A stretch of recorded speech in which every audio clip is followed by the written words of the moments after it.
In the dead of winter, 1959, a story was born in the snowy Ural Mountains. A story so strange, so chilling, that even today, more than 60 years later, we are still haunted by it. We're still searching for the truth. That right there, that's from Ural. He was supposed to be the 10th hiker, but he turned back early because he got sick. A simple twist of fate that saved his life, but left him with a question that, would follow him to his grave.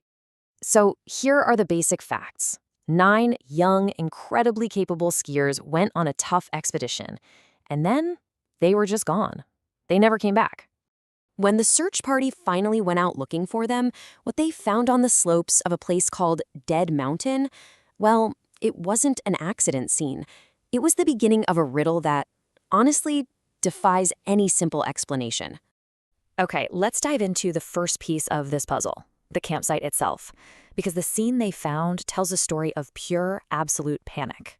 So the searchers find the tent. It's half buried in snow, and it's totally empty.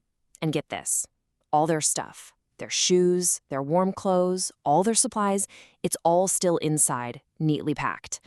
But something was just very, very wrong.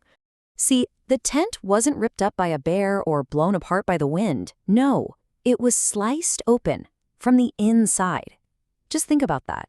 Whatever happened, it made them so desperate to get out that they couldn't even take a single second to untie the flap. They just slashed their way out.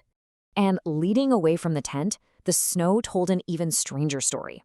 There were footprints of 8 or 9 people just running, fleeing into the darkness without stopping to even put on their boots. Some were barefoot, some just had on a single sock. They were running from some unseen terror. And they ran out into this, -25 degrees Celsius.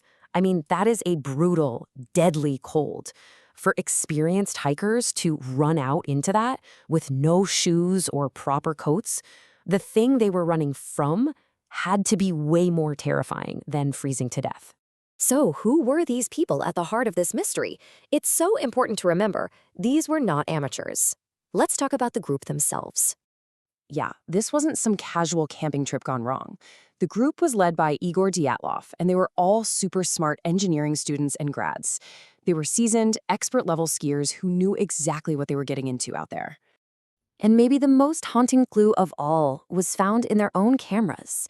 When they developed the film, it showed these smiling faces, a group of friends having the time of their lives, just happy, healthy people, completely unaware that in a matter of hours, something horrifying was going to happen. Now, let's get to the part of this mystery that just doesn't make any sense to anyone. The condition of the bodies. Because what happened after they ran from that tent is where this story goes from a tragedy to something deeply bizarre. So the hikers were found in 2 different groups, weeks apart. And their conditions? Night and day. The first 5 were found near an old fire pit. They seem to have just frozen to death, a tragedy for sure. But the last 4? They were found months later, deep under the snow in a ravine, and they had suffered these violent, catastrophic injuries. The official cause of death for that first group was simple, hypothermia. But for the second group, the report listed it as, and I'm quoting here, an unknown compelling natural force. I mean, what does that even mean? It was a conclusion that just opened the door to all the baffling evidence to come. Okay, get ready for this. One of the victims was missing her trunk. Several others had crushed chests and fractured skulls, but with absolutely no bruises on the outside. It was like they were crushed from within. The force was compared to being hit by a car. Oh, and some of their clothes had traces of radiation.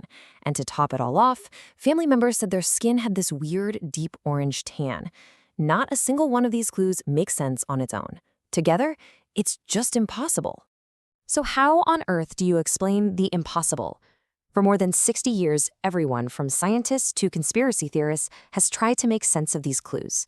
Let's take a quick look at the main theories.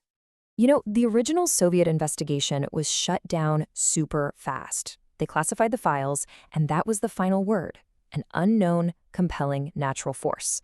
It's an answer that is, well, not an answer at all. It just lit a fire under decades of speculation, right? I mean, what kind of force crushes a person without leaving a mark, makes 9 experts flee into a blizzard without their shoes, and leaves radiation behind? That is the question at the heart of all this. So, theory number one is a slab avalanche, basically a big plate of snow sliding down and causing panic. Then there's the idea of infrasound, that the wind created this low-frequency hum that can literally drive people mad with fear. Some people are convinced it was a secret Soviet weapons test gone wrong, which could explain the radiation and those reports of weird orange lights in the sky. And of course, you get theories about everything from a KGB hit to a Yeti. But here's the problem. Every single theory has a major hole. Not one of them explains all the bizarre facts. And so that's where we're left. We have a pile of clues that just don't fit together. We have a story that just refuses to be solved.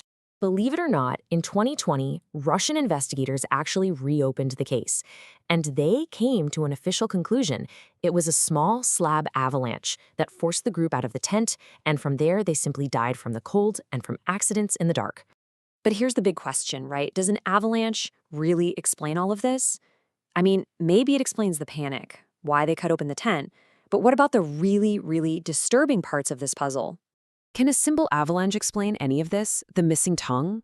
The car crash-level injuries with no external bruises? The radiation on their clothes? The weird orange skin? For so many people who have studied this case, the answer is a very clear no way. And so, the mystery lives on. Dyatlov Pass is still this chilling story about the unknown, about 9 lives that were cut short by something we may never, ever understand. What really happened on Dead Mountain? The secrets, it seems, are still buried up there in the snow.